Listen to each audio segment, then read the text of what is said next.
from Maynard, but my mom used to live in Bolton. I think you guys all know her, Anna. Yeah. And so I was on your mailing list, and Maynard is interested in doing, like, looking into community choice aggregation. So Lynn said I could sit in on your meeting. Oh, well, Right. I might have to leave in the middle, but I thought I'd sit in until my husband calls me. okay. So should I be able to see everybody who's here, or just when people speak? I'm not, I haven't. Oh, you can change the view to gallery view. She's on an iPhone, so might not. Oh, Actually, MZ Megazone, could you actually, unless that's your actual name, could you please identify yourself? But actually, my legal name is actually Megazone. Oh, it is. Okay. okay. All right. Oh, and Tom, do you have a last name? Yeah, hi, this is Tom Skorcheski. Oh, hi, Tom. Hello, Tom Skorcheski. Hey, Sharon. Okay, so we're gonna record the meeting. So I will get that started, and then I'm gonna share my screen. So thank you all for attending. That's supposed to start. Oh, there we go. Pete, do you want to light the grill?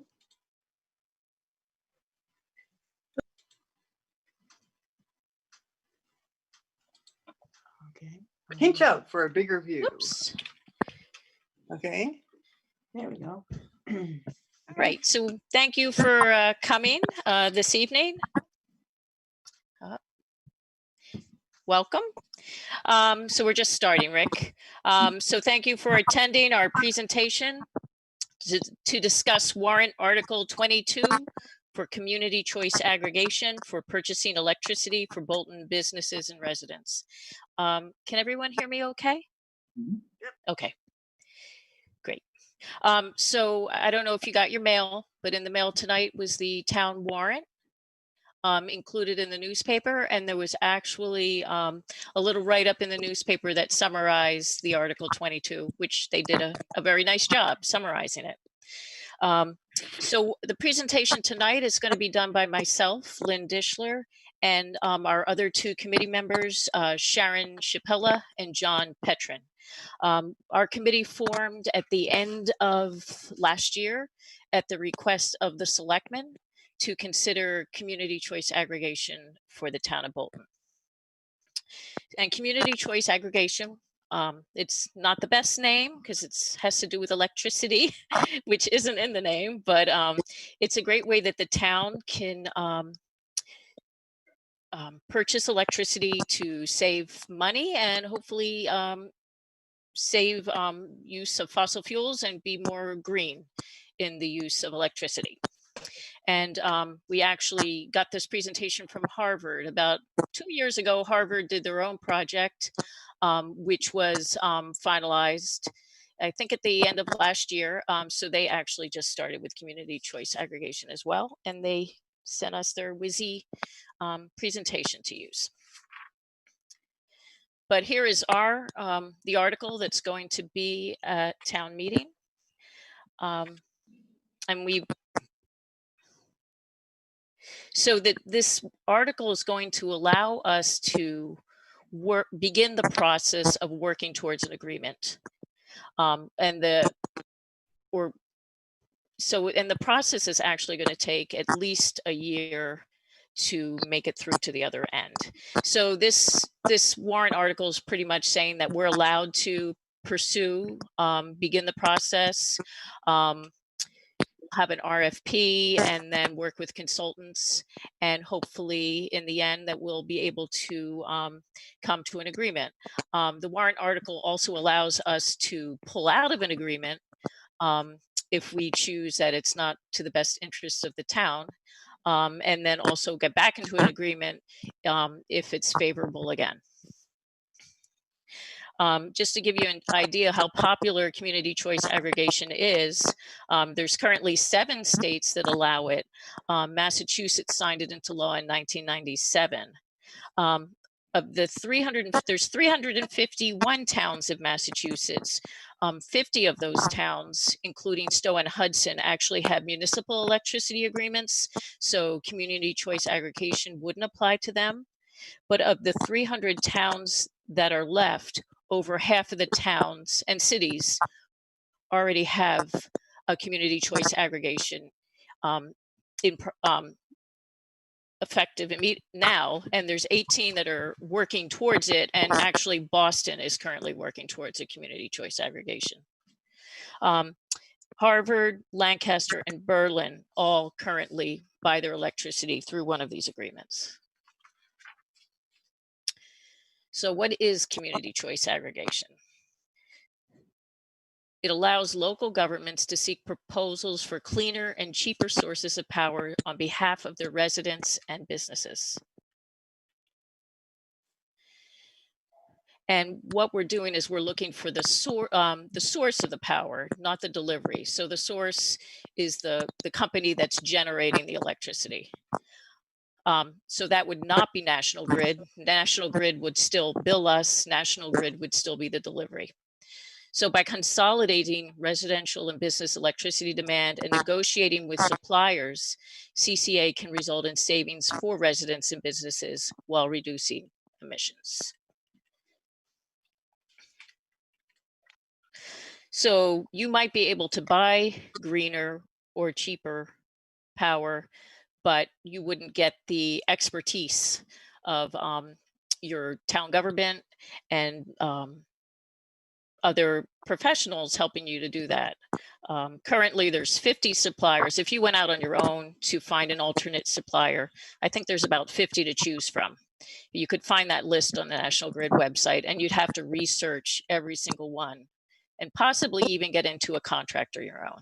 So this is kind of a win-win for everybody in that you don't have to do the work, yet you can get, get greener and hopefully cheaper electricity in the deal. So the question is, how do these CCAs work? The first thing happens is that the town selects a new electricity supplier for all residential and business customers. Right now, National Grid negotiates for their electricity supplies on a 6-month basis.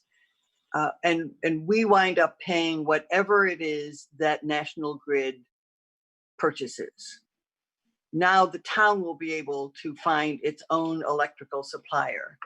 The second thing is that you then, these new suppliers, negotiations result in a contract price per kilowatt hour for all residences and businesses. You can look at your own bill and see what it is that you are paying right now for your electricity through National Grid basic service.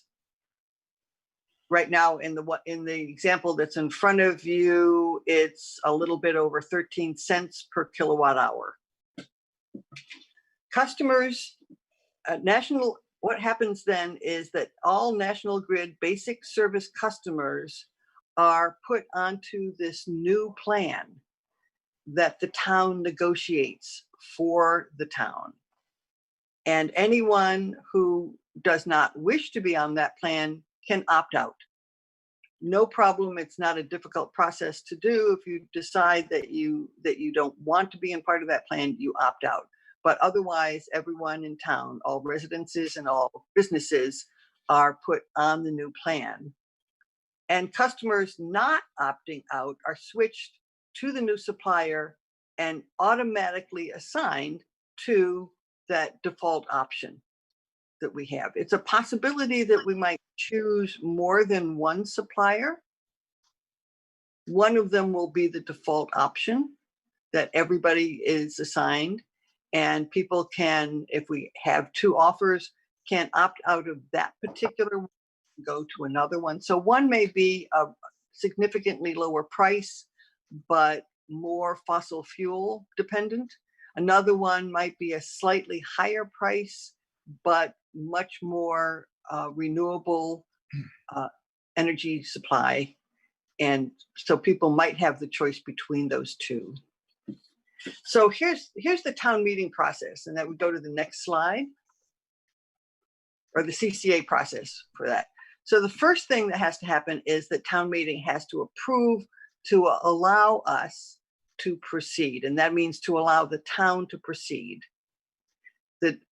The next thing that happens is if this passes town meeting, then the town will select a broker who is a consultant familiar with the markets and with contracts. So we don't have to get in the weeds for that. We hire essentially a broker.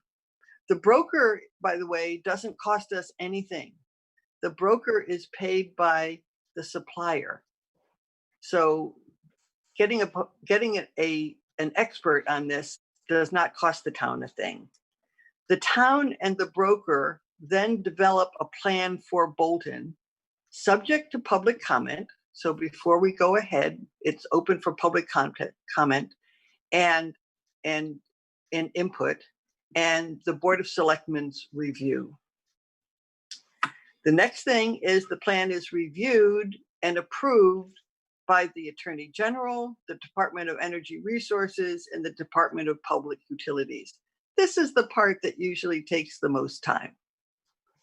Once it passes the approval of all those agencies, then the town and the broker issues an RFP, a request for proposal from competitive suppliers.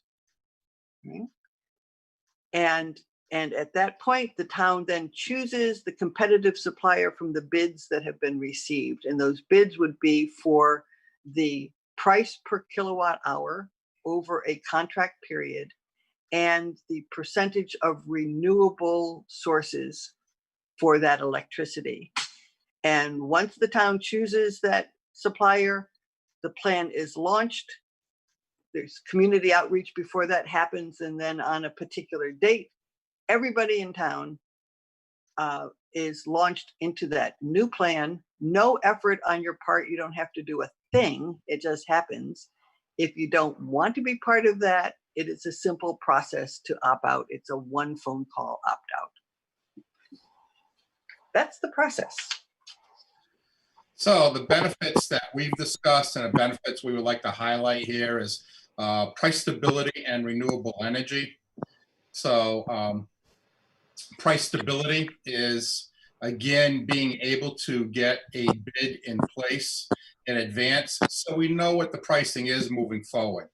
National Grid, as stated, changes their prices every 6 months, and we're not able to understand what that process is into the future.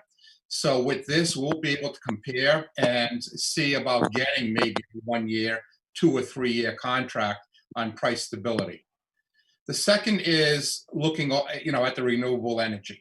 So again, try to be a little bit greener with what we have and look at, the future, of the world in essence with renewable energy. So what it does is it gives us local control over that contract, as I discussed with the price stability. It'll be more stable prices, potential savings as compared to National Grid basic service. So many communities are saving a little bit of money with the pricing that we receive by purchasing outside. So the example you had that Sharon showed earlier was for $50 worth of electricity. If we brought that pricing down to 11 cents per kilowatt hours, it would be $43, instead. So there's potential for savings. What we're looking to do again is have choices potentially into the future. That's to be determined, but have something that gives better pricing, maybe not as many renewables, or have an option with more renewable energy in place so that you can work towards that goal if that is important. The key is that you can opt out without a penalty. So, if you're already in a plan as noted before, if you're already part of a third party administrator in that sense, you won't be affected. If you don't want to be a part of what we're doing, you can easily opt out the phone call or an email, stating that you do not want to be a part of this plan. There are very few opt-outs from communities in this case because, again, why opt out when you can either save money or get greener energy? So residents, as I stated, and has been stated, residents who already have another supplier will not automatically be opted out, but they can if they want. You would have to look at whether you have a penalty provision to opt out of your other supplier. Sometimes they do, but at the end of that contract, you can opt out and then opt into the town's plan at that point. Let me just interrupt for a minute, and because you just made a verbal mistake. If you have another supplier now, you will not be automatically opted into the new aggregate plan. Right. But you can opt in later if you would like. All right. I'm sorry if I misstated that. That's what I was intending to say. And then the next slide is the key takeaways. So again, we're looking at making decisions based on Bolton's needs. So again, we're seeing that as part of stability and pricing, better pricing, as well as renewable energy. All Bolton businesses and residents can choose to participate or not. That's key. So again, this isn't a forced program. You will be opted in, but you can opt out if you wish. You have the ability to shape your energy future, not the shareholders. So again, we become, to some degree, the shareholders in this situation by making the choices of which way we want to go. And we're not beholden to National Grid, who I believe is an English company, and their shareholders. Electricity is the cornerstone to meeting the Massachusetts climate goals. So again, this is the other side. That's what we talk about, being green, trying to get greener with our choices. And I think many of us believe that we should at least be taking a look at that option and blending that with the capability of saving money. So those were the key takeaways of what we saw in this process. That is pretty much taken us to the end of our presentation. You can see it's fairly short. I think we've touched upon all the points we have to make at this point. This committee does recommend you vote yes on this article, Article 22 at Bolton's annual town meeting upcoming in June. And so we are recommending you vote yes on this, and we'll recommend that to town meeting as well. So Lynn, Sharon, I believe we're ready for questions at this point, and we'll be glad to attempt to provide answers on the questions you may have. John, can I interject that what has proven effective is to use the raise hand function, and that way you could call on people once they've raised their hands. So you might choose to do that. So at the Where would we see that? It's under the participant list, Okay, or it's where you can find chat. right. I see chat. I see I participants. think we're also a small enough group. If you're not finding it, just raise, give us a hand this way or shout out. We'll be glad to, call on you. So are there any questions? Well, I jotted down a couple. Well, Oh, great. one is for those of us who have solar panels and get their excess energy credited back to the account, that same program still applies. It's still National Grid the way it was done before.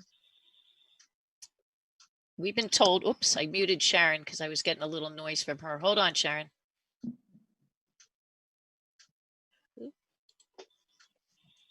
Can you unmute yourself, Sharon?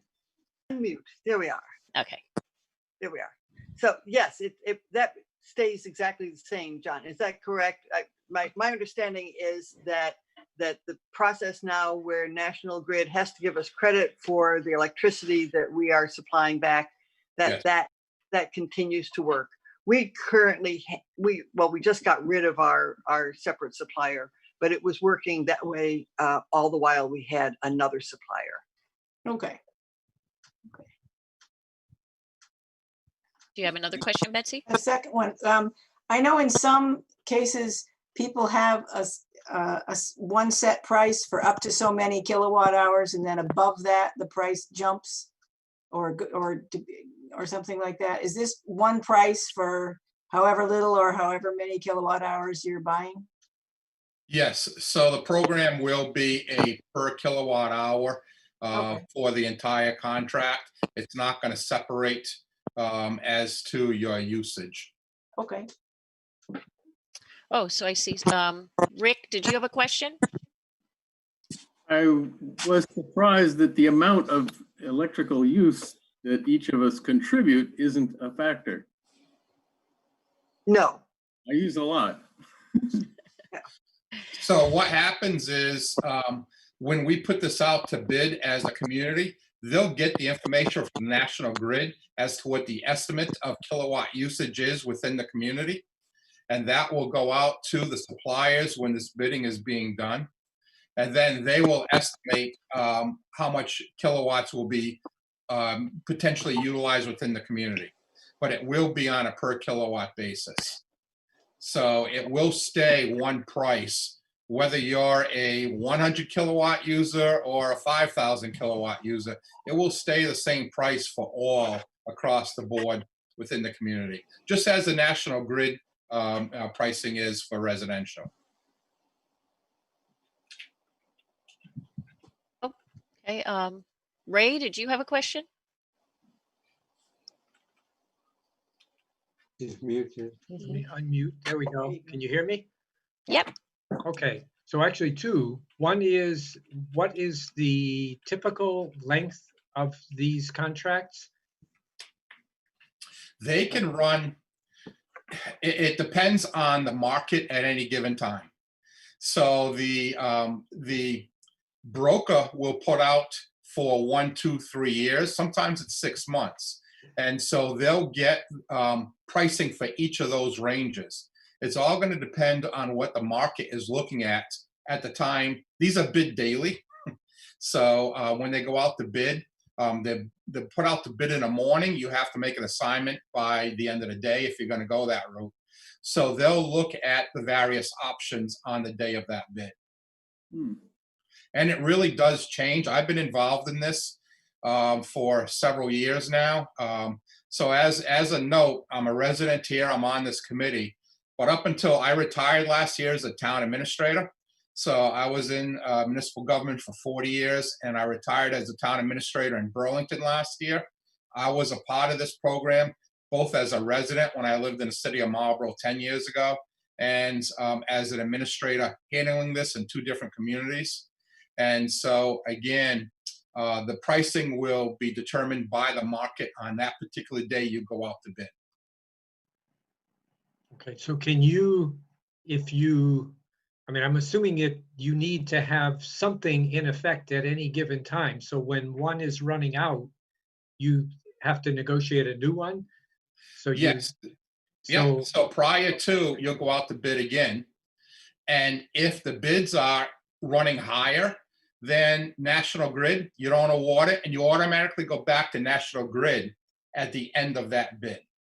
Okay. National Grid has to supply you electricity no matter what. Okay, so that's kind of a fallback if the current pricing is not good. That's right. Okay. That happened when I was in Burlington a year and a half ago.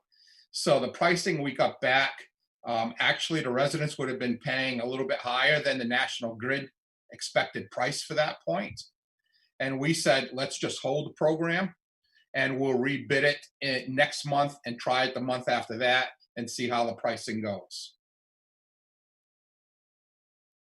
Okay, thank you. Okay. MZ, did you have a question? Yeah, just curious. I know you mentioned that the bids are based in part on usage. You know, they look at the estimates from National Grid on what the community usage is. Do the contracts come with any kind of minimum commitment? You know, what if there's some threshold 80% must participate if too many people opt out? Because if they're expecting to get a certain amount of demand and a certain sale and they don't, is there any thresholds like that? No, so we make sure we want to make sure, first of all, the town is not tied to any of this pricing. So the town does not have to pay any money into this. All this is the buying of electricity. And so we are not guaranteeing usage, during this. The numbers are simply as a guide to the purchases as to what was used within, that period of time, and they have to make their own estimates. But the contracts are set up so that they are providing the electricity for the number of users, because again, we can't determine how many people may opt out of this program. And so again, we're not guaranteeing any percentage or any amount within the usage. So if we end up with one, household or 1,500 households, they have to provide at that level of pricing. Thank you. Jenny, did you have a question? I did. First of all, thank you guys so much for all the work you've put into this. I think it's a great program. And I hope you don't believe by my question that I'm planning to opt out, because I'm certainly not. But I'm wondering, speaking as my role as the town secretary, I'm anticipating getting a lot of questions, or at least a few questions from people on how to opt out. And I know you said you can opt out, but I was hoping you could speak a little about what that process will look like. Yep. So again, having been involved in this, it was really not a lot of time on the staff's piece, because you have a phone number that you provide.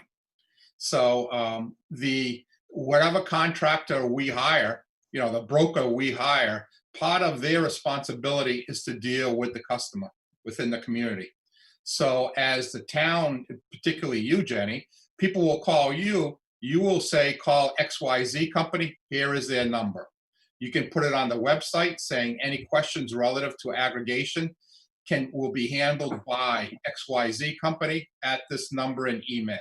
So they are responsible. So all you do is provide that number as you would in other situations. If someone calls you with a cable issue, you simply say, okay, you call Comcast. So that's the way that would be handled, within your office. And at the beginning of the program, when we do roll it out, we will definitely be reaching out, probably mailers, so that everyone gets the information with the contact information, Yes. phone number, so that hopefully you don't get too many calls. So the letters are sent out by the broker to every household in the community when this goes out, with the information on there. And again, that letter will have a 800 number, or a local number that reaches that broker directly, not the town. Great, thank you. You might get a few calls in the first couple of days. After that, it really, they are far and few in between, after that. And I never mind getting calls. I just like to have the information to provide. No, and sometimes, we would take the time and discuss it with the person. They'd come in with a bill. And we try to, as always, try to provide assistance to the customer. But again, the real knowledge base will be through the broker we hire. Okay, are there any more questions? Maya? I have one, yes. Hi. My question is, if you are currently with another provider, you have to opt in then?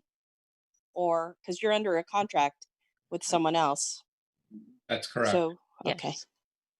And So just a you can secondary opt question. in once you should take a look at, if you do have a contract, before you opt in, you should make sure you're doing it at the point where there's no penalty for you to do so. Because a lot of those contracts, you're tied for 12 months or 18 months.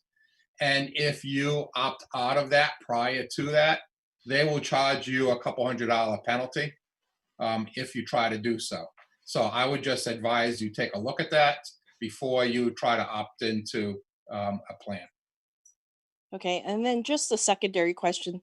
This came from my husband. We have solar, so this kind of doesn't affect us too much. Right.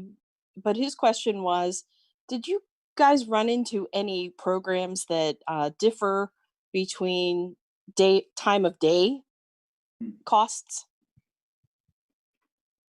I'm not familiar with that because again, they're not looking at, when you get your bill from National Grid, all it does is tell you your total kilowatts for that monthly period. Now, I'm sure they're sophisticated enough that they could go into each household, to determine at any particular time what might be going on. but I don't think they're breaking down that information enough to, export that out to make it worthwhile. So these, again, are based on the kilowatt hours in total for the bills for each household. Okay. The only reason for the question is because out of state, there are other states that actually bill you for high usage times, like between 8 and 5. So that was why we've never lived in a town in Massachusetts that has had differential costing versus during the day. So Yeah. that's why I was asking. There is a chat question, Lynn, from Brian Boyle as to, is the PowerPoint available on the town's website? So can we do have a page. So if you can work with, so we will make it available through Jenny and put it on the website. Yep, I can get that on tomorrow if you send it to me. Okay, great. Thanks. Hey, And Brian, nice job with your conference this week. I sat in on the webinar you did this week. You did a great job with that. So Brian had another question. What are the downsides from the taxpayer's perspective? I don't believe there are any. There are not. No costs. There are no costs to the town. The only cost, and just to be fair, the only cost to the town will be in the time with put in by the town administrator and by Jenny, which I think is minimal, and maybe potential council costs if you want council to review the contract. That's occurring, so that that's signed with the broker. And potentially with the electricity provider. So that's the only time I ever showed. There's nothing in the budget. There are no mailers. Again, all the mailers and all the hard costs are coming from the broker. The broker is receiving a fee, as part of the contract from the electricity provider. The town is not paying the broker. That is coming through the system that the state has set up, that the broker is paid from the electricity provider as part of the total contract.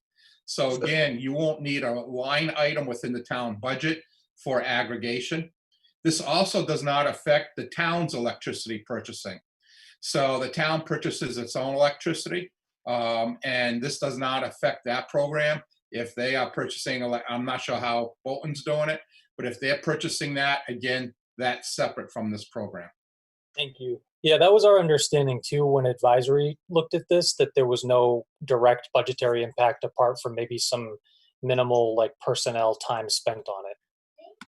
Yeah, that's correct. So that's the way it is. And so again, the only outlay might potentially be town council if you're having council review the legal documents, and that would show up on their billing.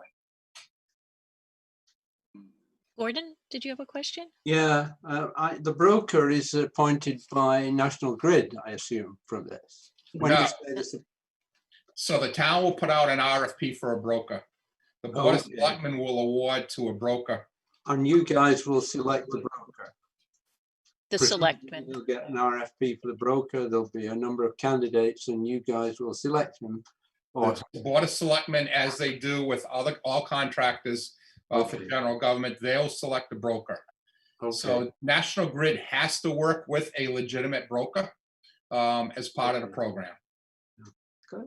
Actually, I lived with the differential system from a side issue. National Grid knows perfectly well how to have different rates at different times of day because they do it in the UK. And I lived with it. And you have 2 meters. You have a meter that runs in the off-peak times and a meter. Oh, gotcha. Okay.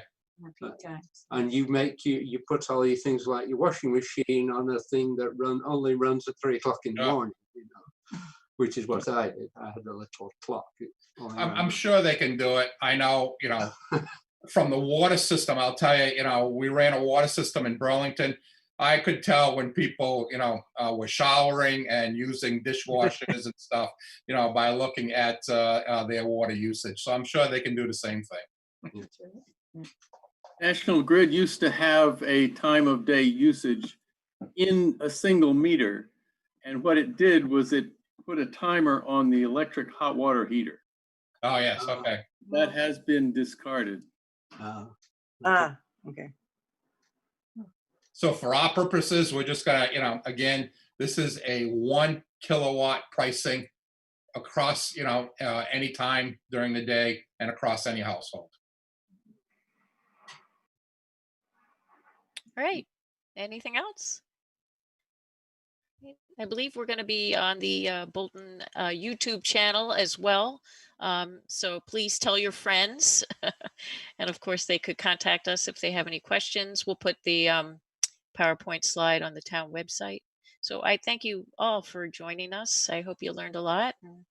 Hey, Lynn, just yeah. one note for our audience is that it's the intent with this town meeting that this will be put on the consent calendar. So if this, the moderator will add this to consent calendar. If there's full consent to approve the consent calendar, then there won't necessarily be discussion at town meeting on this item. If someone wishes it, then it, you know, it would appear for some discussion if needed. Thank you all very much for putting in hard work to try to make this happen. You're welcome. All right. Good night, everyone. Thank you. Thank you. Thank you.